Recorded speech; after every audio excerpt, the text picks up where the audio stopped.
এখন বন্ধ কর। কেন বসছে? বেলুন ফোলানোর দায়িত্বে রয়েছে।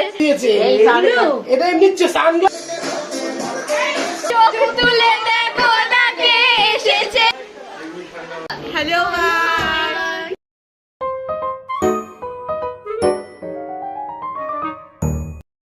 হ্যালো এভরিওয়ান, আমি মৌমিতা। আমার নতুন একটি ব্লগে আবারও সকলকে ওয়েলকাম জানাই। তো দেখতেই পাচ্ছ খুব সাজুগুজু করে ফেলেছি।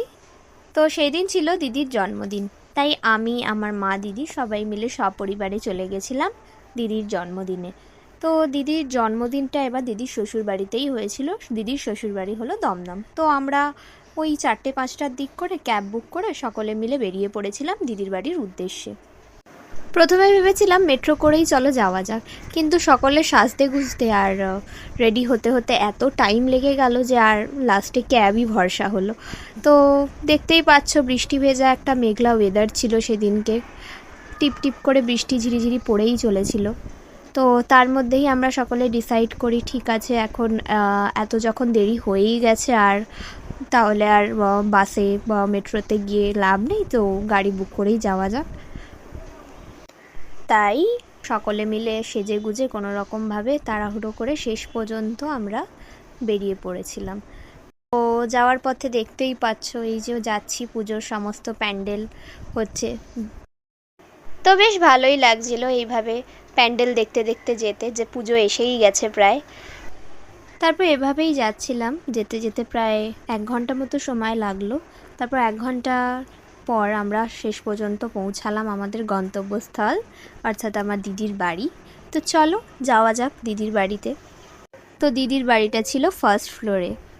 আমার এইবার প্রথমবার আসা নয়, যদিও আমার মা আর দিদির প্রথমবারই এটা আসা ছিল। আমি আর আমার একটা বোন এর আগেও দিদির বাড়ি এসে ঘুরে গেছি। তখন আমরা একদিন মতো থেকেছিলাম দিদির বাড়িতে। তো চলো এবার যাওয়ার পালা। তো আমরা যখন গাড়ি থেকে নামলাম ঠিক সেই সময়ই আমার সমস্ত কাজিন বোন যারা আছে, দিদা, মাসি, সকলে একই সময় ল্যান্ড করেছি। এই যে ল্যান্ড করেই ঢুকে পড়েছি সবাই। তো তোমরা দেখতেই পাচ্ছ তখনও ডেকোরেশন অনগোয়িং, তখনও পুরো ডেকোরেশন হয়নি। আর এই যে আমার দিদি, যার সেদিন জন্মদিন ছিল, আর সেই সঙ্গেই আমরা চলে গেছিলাম গোপুসোনার দর্শন করতে। এই যে গোপুসোনা কি সুন্দরভাবে বসে রয়েছে দেখো।